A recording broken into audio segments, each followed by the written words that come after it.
Tonight we're talking about two films. Both are fun to watch, but one is vastly superior to the other, in my opinion. We've got I Bury the Living and Village of the Damned. Then we're going to turn our attention to Audience-ology. That's a study of how audience reactions shape the films we ultimately see in theaters. We're going to celebrate the 100th anniversary of the Rockettes and learn what it takes to be one. And finally, I'll tell you about a movie out on YouTube right now that's perfect for introverts. This all sounds too irresistible to miss, doesn't it? Well, it's all coming up dead ahead on the Vintage Century Idol Hour.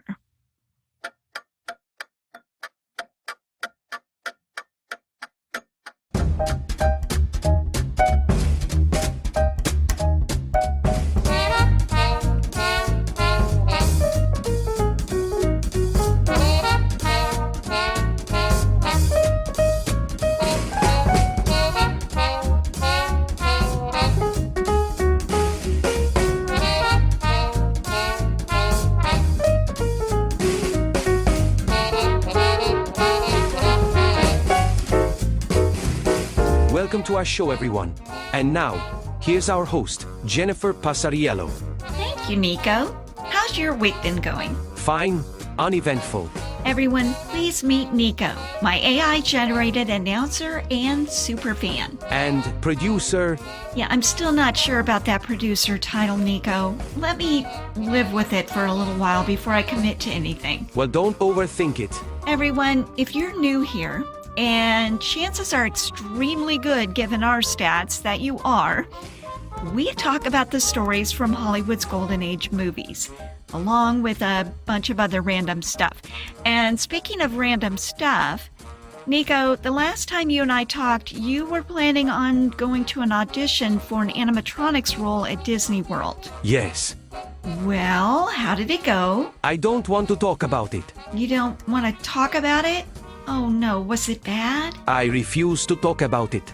It was that bad? If you must know, it was a very hurtful and demeaning experience. Oh, Nico, I'm so sorry. Are you sure you don't want to talk about it? Yes, it's too traumatizing. I don't want to talk about it. Okay, I understand. I mean, there was singing required. Oh, so I guess we are going to talk about it. Too much singing, in my opinion. They said my voice wasn't right for their show.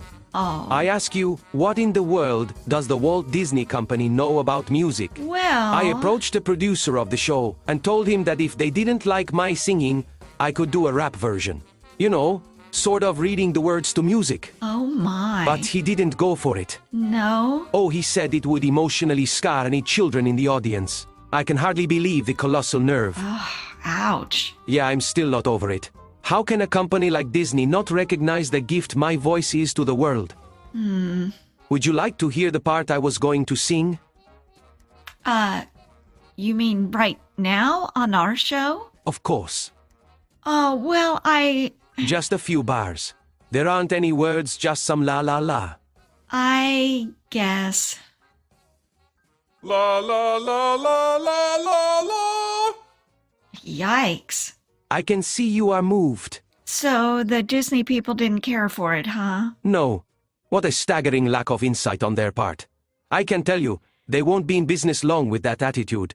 Well, Nico, I mean, the Walt Disney Company has been extremely successful for a long time. We shall see. I guess all of this is to say that you didn't get the part. No. And you'll be spending more time here. That is correct. Nice. Well, when I got back, I checked the stats for our last episode. They are very terrible. Yeah. An all-time low. Yeah, I know. Literally, no one listened to the show. Maybe you could come to your point now, Nico. I think we need to add a new segment. Oh? I mean, last week we added the featured listener comment segment. You know, the one with the fake listener comment? Yes. But I've thought of another new segment idea. Well, okay, let's hear it. Well, you know how you play a featured song each week? Yeah? It's usually instrumental. Yeah? We need a singer. Oh, no. No way. Not a chance. Not on your life, Nico. Don't even think about it. I could be that singer. Not happening. Why not? Well, For one thing, you're going to be too busy producing the show to prepare a song each week. I am? You mean you agree that I'm going to be a producer? Well, I mean, if that would preclude you from singing, yes. Singing? Bah! Who wants to sing? I have so many brilliant ideas. I'm going to be the most amazing producer the world has ever known. Take that, Disney. Wait a minute, what just happened here?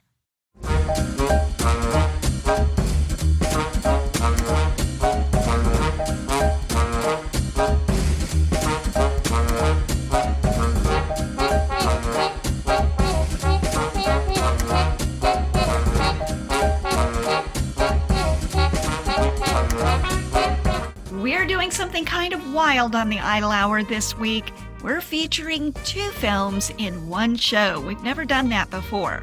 You know, any podcaster can tackle 1 film, but not us. We're professionals. We're going to tackle 2.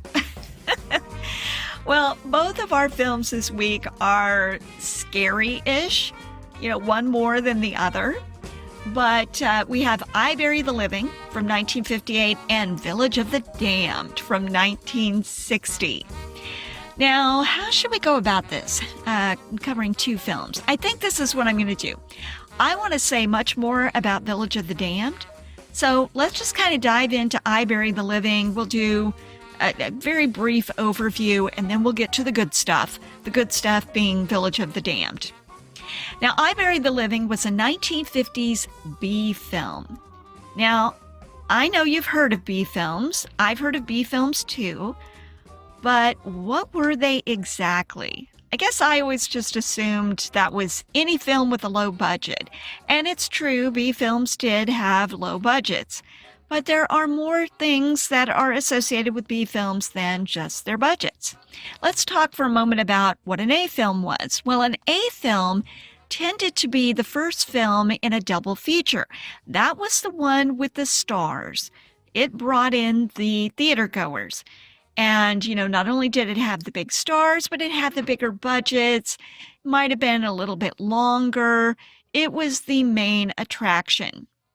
The B films, on the other hand, were the second films in a double feature. They tended to have lesser-known players and, of course, those smaller budgets. Now, here are some other characteristics of your classic B films. They had shorter running times. So B films usually were between 55 and 75 minutes or so. They had a super compressed production schedule. I mean, a lot of times studios might shoot them in a 1 to 2 week period. They weren't going out there trying to make a masterpiece. They were just trying to create something entertaining that they could, keep people in the theaters a little bit longer. Maybe they might buy a few more refreshments at the refreshment stand. That's really all they were going for. Now, you wouldn't likely find historical dramas or even romantic comedies on the B side. Instead, you were more likely to see detective stories, crime dramas, westerns. That was probably the most common type of B film. Horror stories, science fiction, suspense films, or even adventure films. Now, the plots tended to be pretty formulaic, and the production values were pretty low. The filmmakers had to get pretty creative in, creating the types of effects that they wanted in these films. Now, what's really great about these B films, though, is that they often served as a training ground for actors, directors, and writers who would ultimately go on to other more sophisticated projects. So, yeah, we can't throw a lot of shade on our B films. They certainly served a purpose. Now, B films, of course, did not get a lot of critical acclaim, although I Bury the Living was considered a better than average B film. Now, it's been compared to a Twilight Zone episode because it had kind of a quirky premise. It did sort of have a Twilight Zone-y feel to it. For the record, though, the best Twilight Zone episodes completely blow I Bury the Living out of the water. Now, you're going to hear me bring up the Twilight Zone a few times in our episode today because I think Village of the Damned also has a Twilight Zone-y feel. So more on that later. Now, I'm not going to go into the entire storyline for I Bury the Living, but I will give you the premise. So, a man reluctantly takes on the role of supervisor or overseer of a cemetery. So, this is kind of a voluntary community effort. And so this guy, he's got a real job, but his company sort of forces him into this 1-year stint as the overseer of this cemetery. Now, there's a caretaker and a caretaker's cottage, and that cottage is right in the middle of the cemetery. And what's really cool about this cottage, I mean, it's kind of creepy because it's right in the middle of the cemetery, but what's cool about it is on one wall, there's this giant map. And I have to say, the map is one of the cooler things about this film. Somehow they made this map look eerie. And it's just a map, but it's got kind of this weird shape on it. It just looks a little bit creepy, and then it becomes creepier as the story goes along. Now, what this map is for is to just show all the different plots in the cemetery.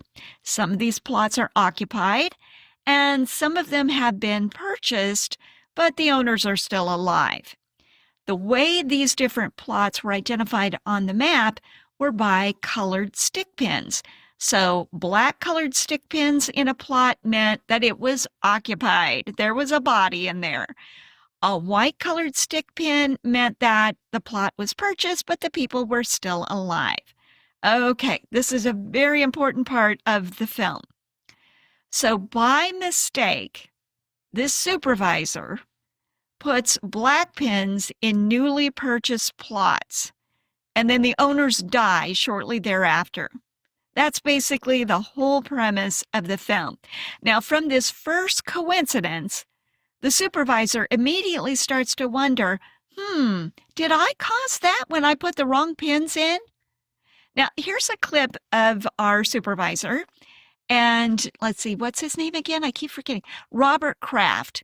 Okay, so this is when Robert Kraft begins to have this epiphany that he's causing people to die. Okay, now the other gentleman in this scene, the guy with the Scottish accent, is the old cemetery caretaker, Andy McKee. Will be done, sir. And you better change the Drexel pins, black instead of white. Oh, they already got black pins, sir. Oh, who changed them? Well, now, the last I remember was the very day they come out here to give you the order, and you stuck in 2 pins. Yeah, I guess that's right. Must have picked up the wrong color. Well, nothing. It's just a little weird, that's all. What? Well, the kids came out here right after they tied the knot. They bought a couple of plots. Stu was complying with some technicality in his trust. And it was all very cute. We had a couple of laughs. And afterwards, I jabbed 2 pins in the map, white pins, I thought, just to make it official. Now, here today, they've been killed. And the maps had them on the blacklist all the time. Okay, so what? Well, nothing. It just made me feel a little eerie, that's all. I think he means he marked the young couple for death, sir. Yeah, I guess that was it. That must have been the feeling I had. Okay, well, now this keeps happening. People turn up dead when the wrong pins are stuck on the map.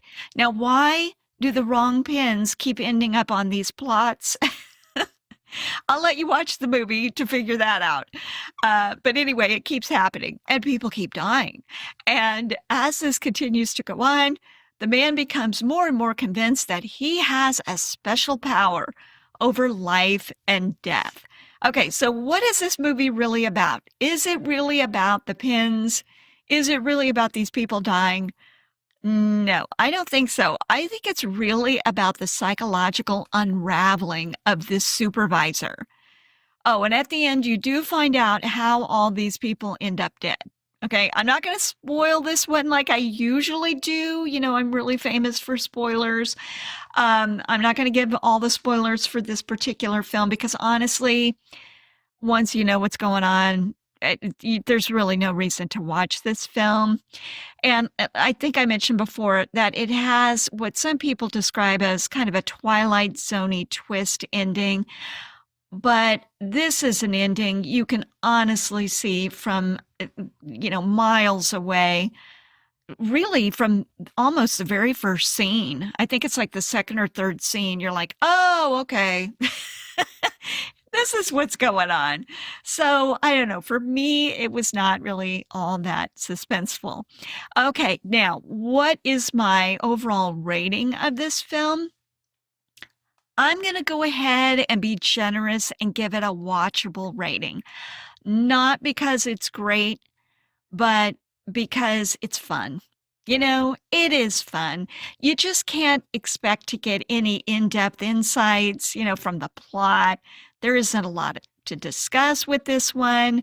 But I will share with you a couple of things I really didn't like about this film, and one thing I really did like about it.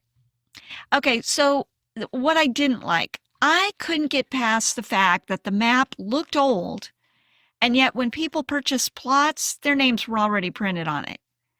So you would think as people are buying plots and, the landscape of the cemetery is changing because of the different people that are occupying it or making those purchases, that you'd have to keep replacing the map. And that doesn't happen. It looks like that map's been there for decades. I know it's a minor point, but I just couldn't get past it. I couldn't get past it. It was a plausibility thing. Also, I thought that the supervisor jumped to the conclusion that the misplaced pins caused people to die way too fast. I mean, that should have been something that was more gradual, that, wait a minute, there's a pattern here that's forming.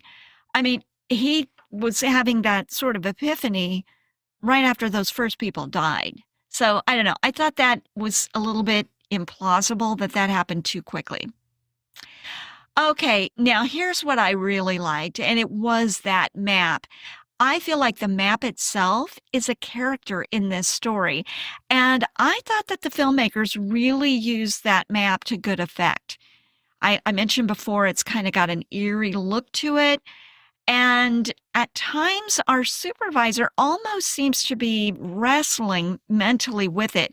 It's like man versus the map. It's kind of an adversarial relationship, and I thought that worked really well. Okay, now I Bury the Living starred Richard Boone in the lead role.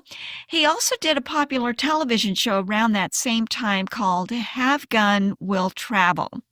The director was Albert Band. Okay, so that was our very quick study of I Bury the Living. We'll kind of close the books on that one. But now I want to move on to what I think is a far better and more interesting film, Village of the Damned. Now, Village of the Damned starred an old friend of ours here on the Idle Hour, George Sanders from All About Eve fame.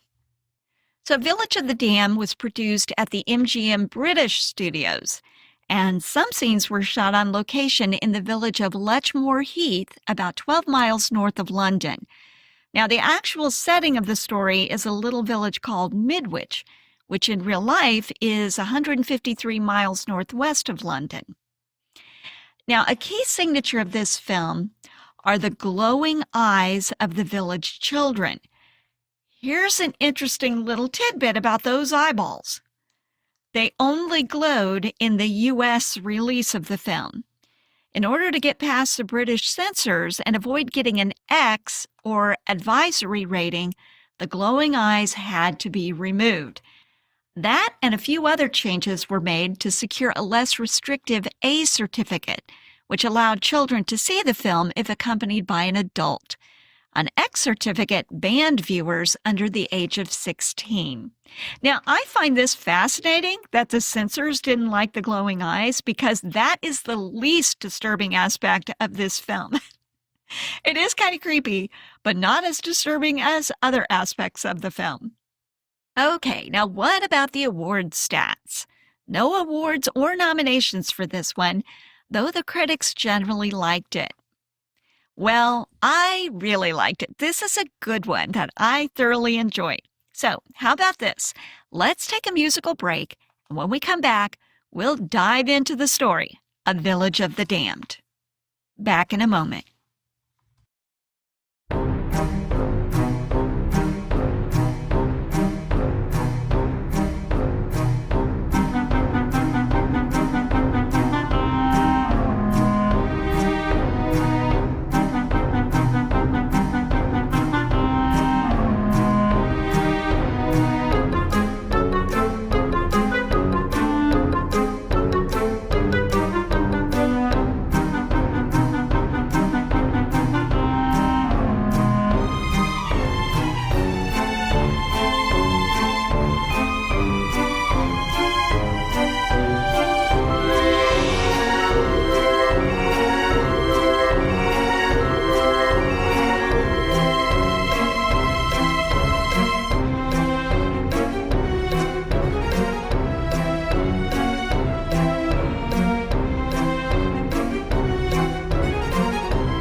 Please, everyone, listen very carefully to this message. In this portion of our program, Jennifer is going to be laying down all sorts of spoilers and will ruin all of your fun if you have not yet seen the movie. Listener discretion is advised. And now here's our story. I have to begin right off the bat by saying that this film, even more than I Bury the Living, has that distinctly Twilight Zone feel to it that I mentioned before. Now, I'm reminded of several episodes of The Twilight Zone as this film opens. Season 1's Elegy, Season 3's Still Valley. What else? Season 4's A Kind of Stopwatch. All of these episodes kind of have some similarities with this film. And then later in the plot, there's a Twilight Zone episode from season 5 called Black Leather Jackets. And that plot sort of reminds me of the plot of Village of the Damned in some ways. It's not a complete mirror of the plot, but there are some things in common. Now, I'm sure there are other episodes that would come to mind if I, spent more time on it, but my point is that Village of the Damned has a Twilight Zone vibe to it, for sure. Okay, so we're in the quiet English village of Midwich, and one afternoon, the entire population of Midwich suddenly drops where they are and they become unconscious. They just sort of faint wherever they happen to be. Then later, when they all come to, the women of childbearing age all discover that they're pregnant. 12 children are later born simultaneously to these women. So they're all different women, but they're all giving birth at exactly the same time. And their children, they all kind of look the same. They have platinum blonde hair, glowing eyes, which is kind of a key feature of their appearance, and they have narrow fingernails. Now, we don't really see the fingernails, it's just sort of mentioned. The other thing about them is they all share a hive mind that kind of grants them these telepathic and mind control powers. Now, a series of very troubling and mysterious deaths occur as these kids start getting older, and they always seem to take place in the vicinity of these kids. military authorities have taken notice, and they're becoming suspicious that these creepy kids with the creepy glowing eyes, well, they're dangerous. Okay, we have a man named Professor Gordon Zellaby. This is the character played by our old friend George Sanders, and he's the father of one of these kids. Now, I'm using father in air quotes because it becomes painfully obvious to everyone that the husbands of these women are not the fathers. Okay, they don't really know what's going on, but they're definitely not the fathers because these kids are weird and they all look the same. Okay, well, he's less concerned about the danger that they pose. He's kind of the mind that, well, listen, they're kids, we just need to nurture them and we need to guide them and teach them morals and all this kind of thing. But he's really more interested in their intellect, the genius of his son in particular, David, as well as the other kids. Now, here's Professor Zellaby speaking with his brother-in-law, who is also a military man, named Alan Bernard. People, especially children, aren't measured by their IQ. What's important about them is whether they're good or bad. And these children are bad, to everyone but you. But they are children, Alan. And children are not born with a sense of moral values. They have to be taught. With their intellect, that should be simple. Intellect? That's all you care about. What if you can't teach them? What if you can't put the brake of morals on them? First, we must try. You're blinded by this vision of intellect. You see David as another Einstein. Potentially greater. Solving the riddle of the universe. Your son, David. Anthea's son. I have no proof that he's mine. Yeah, these kids are bad. Now, let me stop right here because I want to talk about what I think is the most chilling aspect of this story. A number of people die in this film, but it's how they die that is really disturbing. And I think it's quite unique to films of this era. At least, I think it's unique. The kids never lay a hand on anyone, but instead, they cause their victims to commit violence against themselves. It's really chilling. For example, one man accidentally comes close to hitting one of the creepy girls with his car. She's okay, she's unhurt, but he jumps out of the car to make sure she's okay, and he's very apologetic, but she doesn't have any time for his apology. All the kids turn their glowing eyes on this guy, and he just sort of falls into a trance. He gets back into his car, and he drives at full speed into a wall, killing himself. I mean, it just sort of raises the hair on the back of your neck. I don't know. There's just something really creepy about these kids wielding this kind of power over the adults. The adults are starting to fear them, and they make them harm themselves. I don't know. There's just something so creepy about that. And I do want to return to this dynamic of the parents being afraid of their own kids. I can't imagine anything more unsettling than being afraid of your own kids. I mean, the scares in this film are mainly psychological, but they're really terrifying. The fear of children turns everything we think we can rely on about horror on its heads. I mean, here, the kids are the victimizers. They're not the victims. Now, Professor Zellaby is somewhat protective of the children because he wants to nurture their intellects. He even gathers them together in an effort to teach them in a special little school. It's there, though, that it starts to dawn on him that maybe these kids are too dangerous after all. Just how deep do you see into my mind? Everything that's in the front of your mind. The thought processes? The reasoning that leads to my spoken words? We still have to master that. It'll come. Well, that's frank. Thank you, David. At least I still have some privacy. Now, the question I want to ask is this. Are you aware of life on another planet?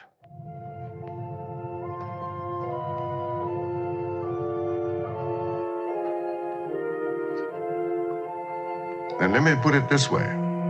It is possible that life exists elsewhere, isn't it?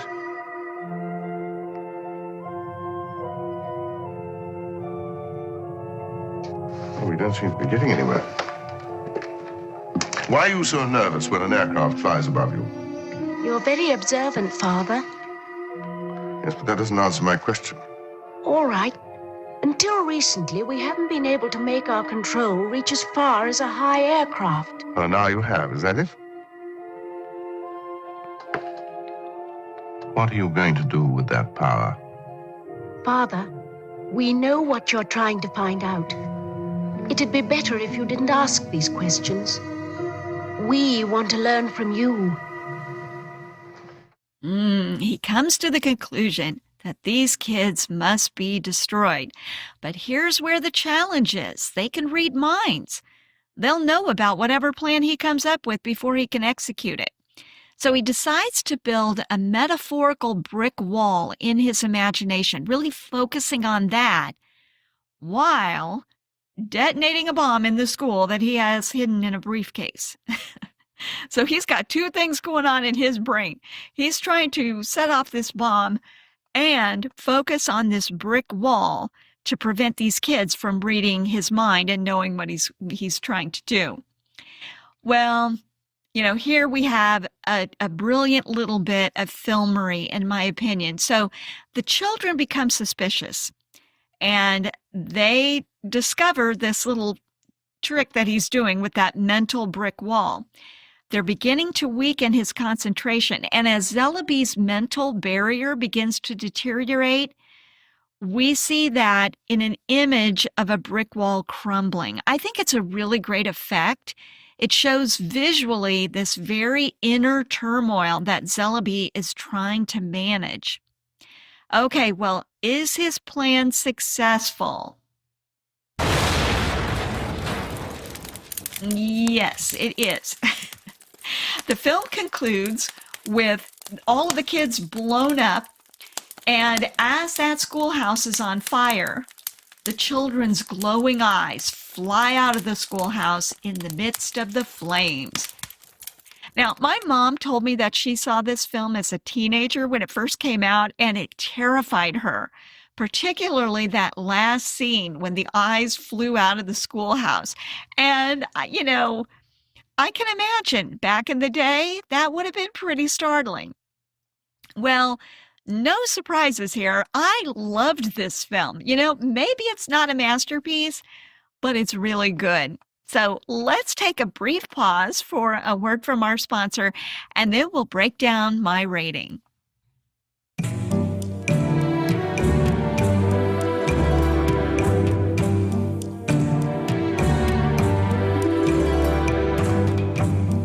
Friends and ladies, are you out of pep? Out of sorts? Are you questioning your life choices? Wondering where the best years of your life have gone? Ah, darling, those feelings will always be with you. But you can forget them for a few minutes with a cup of warmth and good cheer from Tender Leaf Tea. Just toss a Tender Leaf Tea ball into a cup with some boiling water. Go on, do as I tell you. Ah, yes, I invite you to make it quick and easy. No pot, no strainer, no long wait. Excuse me, did you forget to wash your hands? How charming. But no worries, friends and ladies. Each tea bowl comes in its individual sterile envelope, ensuring a sanitary drinking experience. Tender Leaf Tea Bowls. Ask your grocer about them today.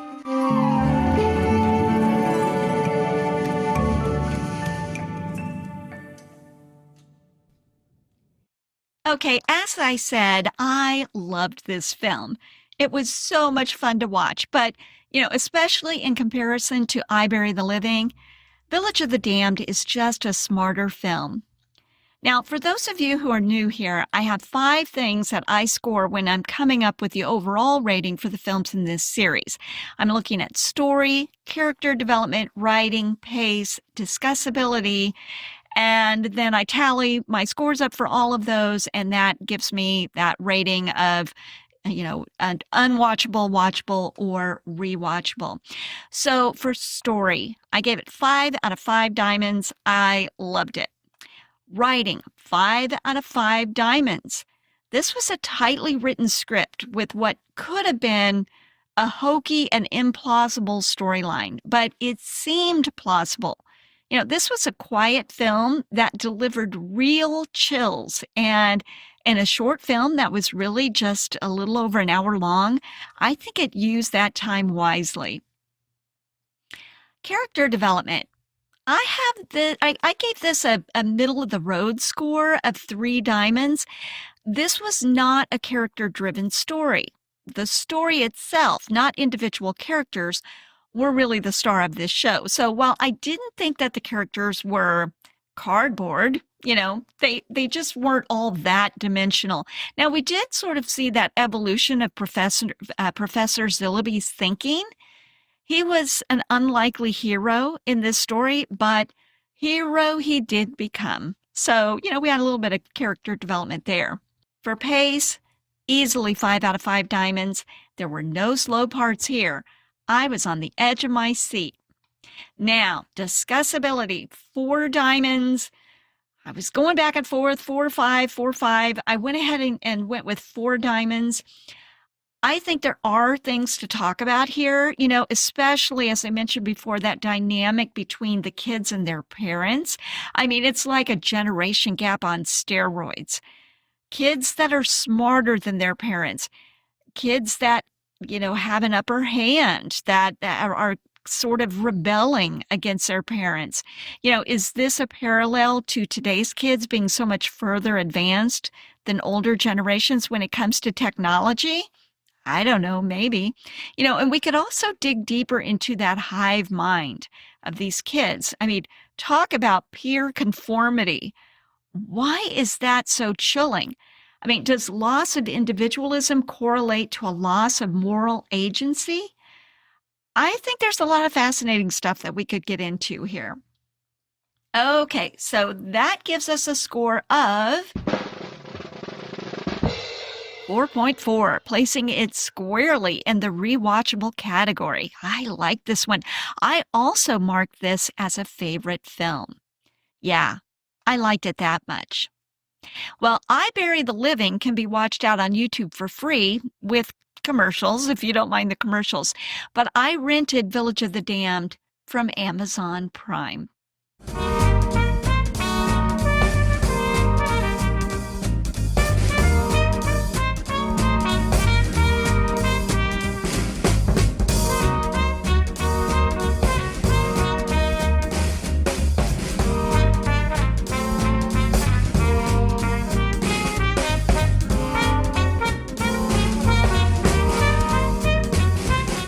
And now for our wildcard segment. Jennifer, excuse me, Jennifer. Oh, hey, Nico. I was just about ready to start our wildcard section. Yeah, about that. What? Well, I came up with another new segment idea that might be perfect wildcards. What's that? You know how the other day you were going on and on about how great the McDonald's app is? Yeah, I just downloaded it. I believe you called it a life changer. It is. I've already saved money. That inspired me. It did? Yes. You are always encountering obvious things that every other living person on Earth already discovered years ago. I am? And that got me to thinking, what if we introduced a new segment entitled Jennifer Joins the Modern Era? Yes. I'm loving this more and more. In fact, I already have a list of topics in this category, just from things you mentioned this week. Well... Here. I'm not sure I like this segment. Oh, just read it, will you? You can return Amazon purchases at Kohl's and Staples. Well, yeah, I did that this week. I returned Amazon things at Staples. What a revelation. Very convenient. Keep going. Vinegar, water, and a squeeze of dishwashing liquid is an excellent cleaning solution in the bathroom. That is true. I learned that from a cleaning video this week. I mean, my glass showers look like brand new. But wait a minute, I don't think that's so obvious. It is. I've known that forever. Well... Go on. Trimming candle wicks can dramatically reduce soot residue on glass containers. Hold on, I already knew that. I just mentioned it because I'd forgotten. I've got 1,000,000 of these. 1,000,000. Really? So many. I've been collecting them. You talk a lot. Well, here's something else that's really obvious. What's that? I can just turn you off. Wait a minute. I thought we were friends. And that's that. Okay, wild card number 1. Audience-ology. We have a new vocabulary word on the Idle Hour this week, and it's audience-ology. What is that? Well, that's a study of how audiences react to films in mid to late production testing. Now, I just read the book Audience-ology, How Moviegoers Shape the Films We Love by Kevin Getz, and it was an eye-opener. Now, you might think, as I did, that movies sort of just spring artistically out of the heads of directors and screenwriters, and that there's a direct line connecting that creative output to the theater. Well, not so. Films cost millions of dollars to produce, and they're expected to make that money back for the studios and, more, and, make it back and then some. They are products first and then works of art second. So in order to ensure that, these film products will perform well in the market, most films are tested with a demographically appropriate audience before they're widely released in theaters. Feedback is solicited from these viewers, and sometimes films are changed pretty substantially based on that feedback. And this is not a new practice. It stretches back to Hollywood's golden age and beyond. Now, Getz tells the story of how the ending of 1939's Wuthering Heights, starring Laurence Olivier and Merle Oberon, was changed based on an audience pre-release screening. The story goes that Sam Goldwyn and the film's director, William Wyler, disagreed about the final scene in the movie. Now, the original ending showed Kathy, the female protagonist, dying in the arms of Heathcliff. Goldwyn thought it was too dark of an ending. Wyler wanted to keep the scene as is. Well, they held an audience screening, and the test audience hated the ending. So a different ending was shot in which the grieving Heathcliff believes he hears Kathy's spirit calling to him, and he runs into the moors in search of her.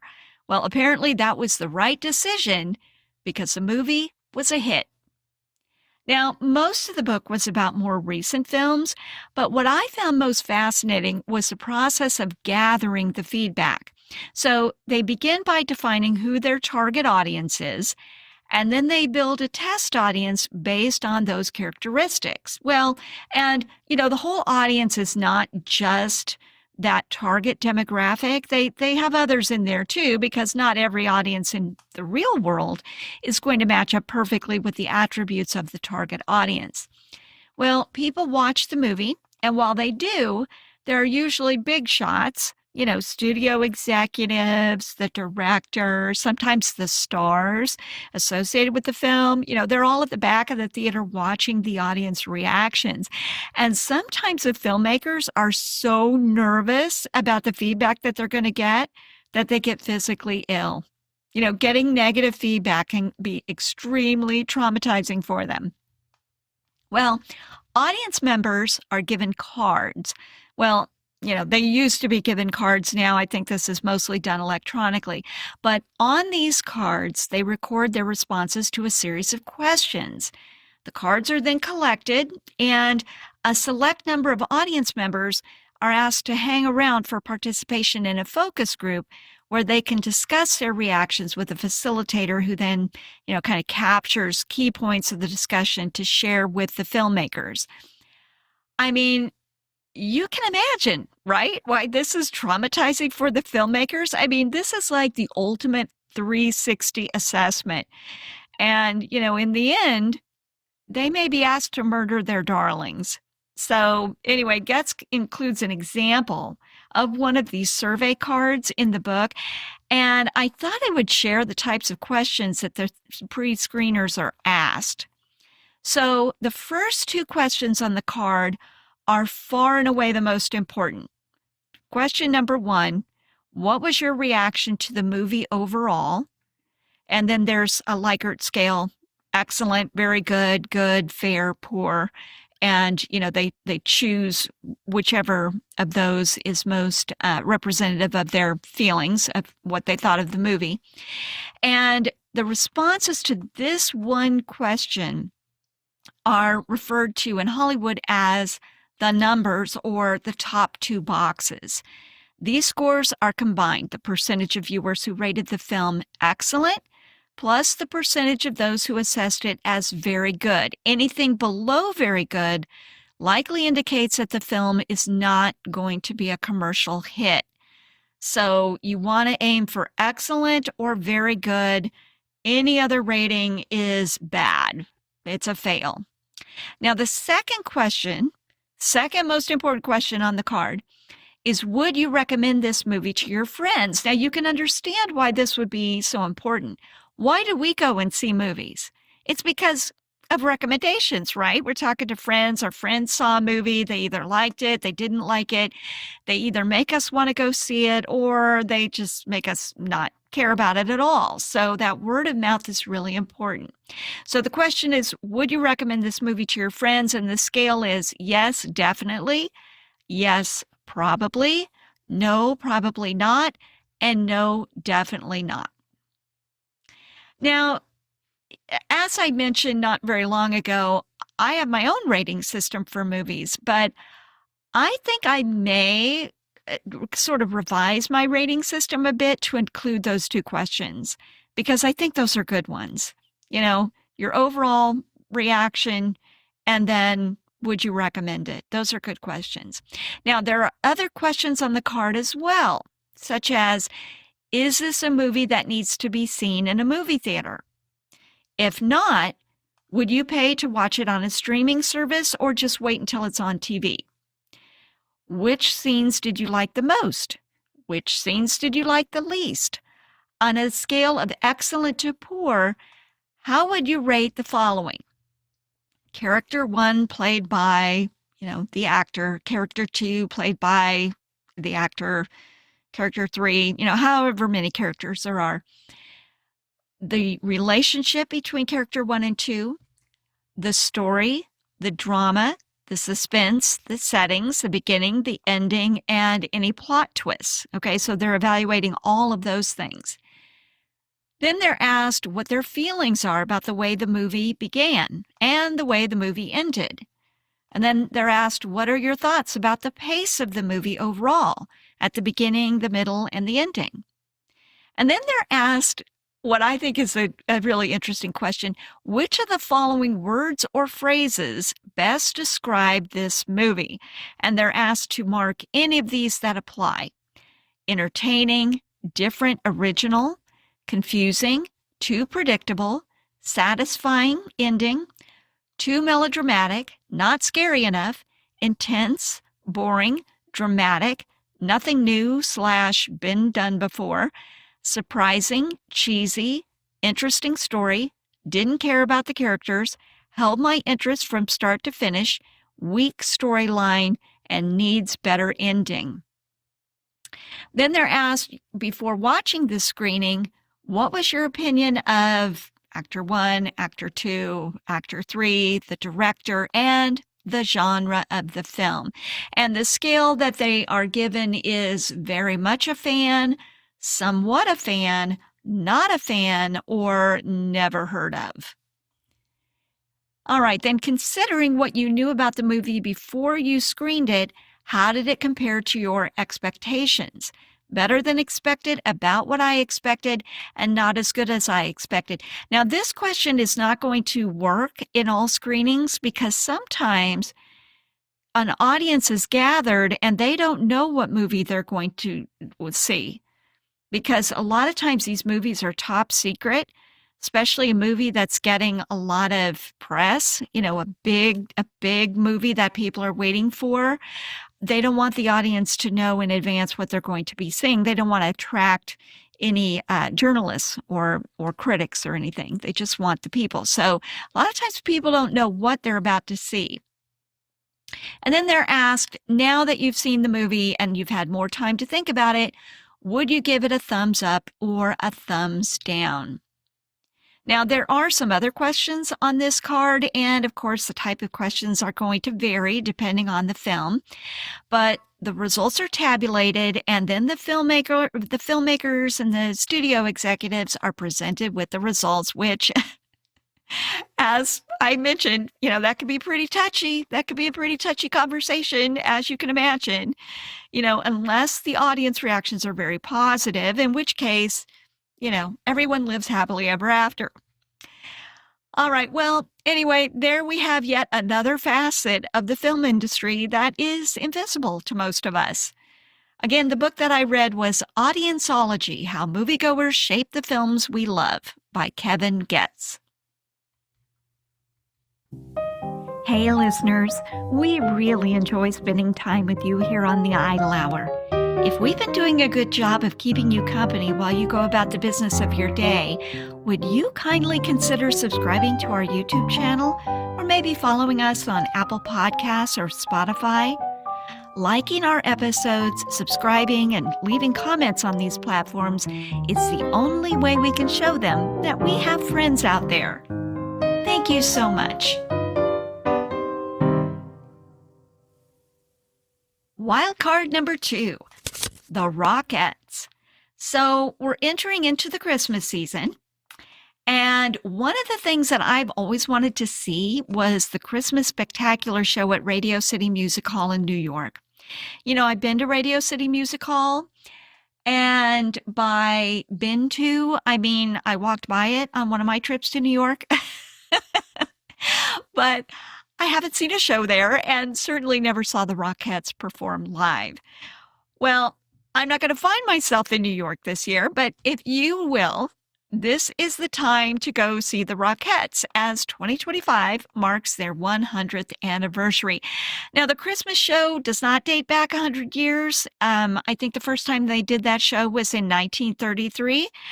But the Rockettes themselves go all the way back to 1925, and here's a brief history. The Radio City Music Hall Rockettes began in 1925 as the Missouri Rockets, a precision dance troupe founded by choreographer Russell Market in St. Louis, Missouri, my home state. Who knew? Well, Market envisioned a line of dancers who moved with absolute synchronization. Their high-kicking style and exacting formations quickly attracted attention, and when Radio City Music Hall opened in New York City in 1932, the troupe, renamed the Rockettes, became a central part of the venue's stage spectaculars. Now, like you, I'm wondering, how can I become a Rockette? I mean, I know there are auditions, but what do the judges look for? Well, naturally, I turned to ChatGPT for the answer. Okay, so here's what they're looking for: precision and synchronization, ability to pick up choreography quickly, extremely clean, sharp movements, perfect timing with the music and also with their group, strong tap technique. They can't have any sloppy taps or muddled tapping sounds.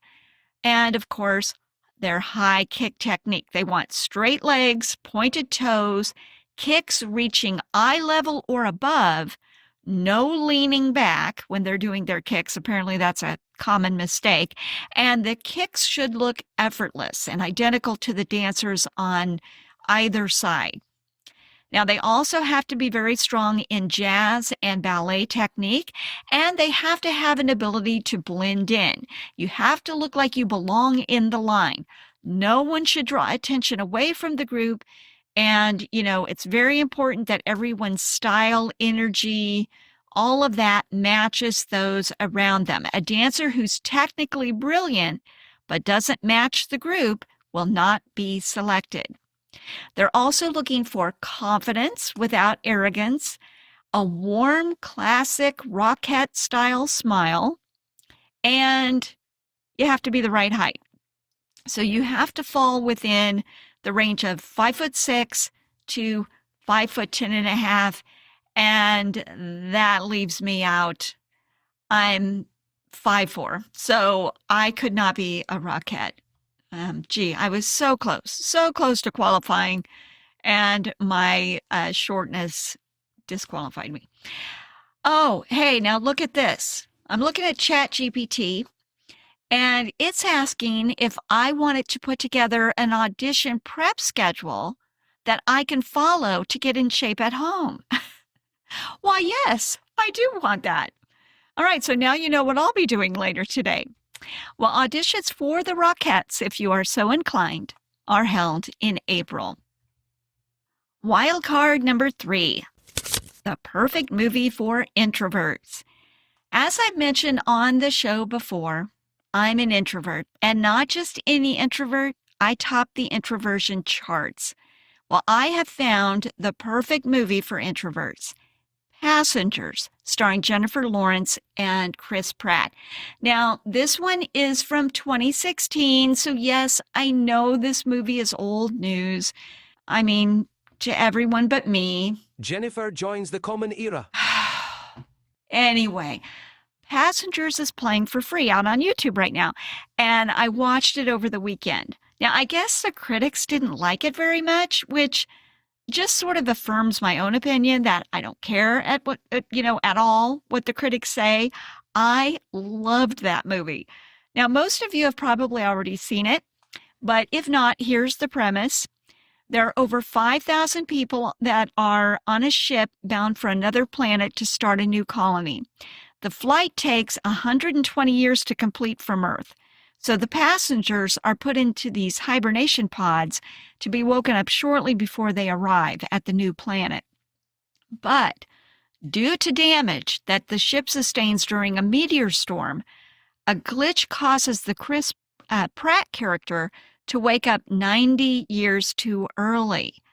And then the Jennifer Lawrence character ends up awake too, but everyone else on this huge ship remains sleeping. And that, my friends, is why it's awesome. And particularly awesome for introverts. I mean, first of all, I love the storyline. It's a sci-fi film. It doesn't have aliens or battles or anything like that.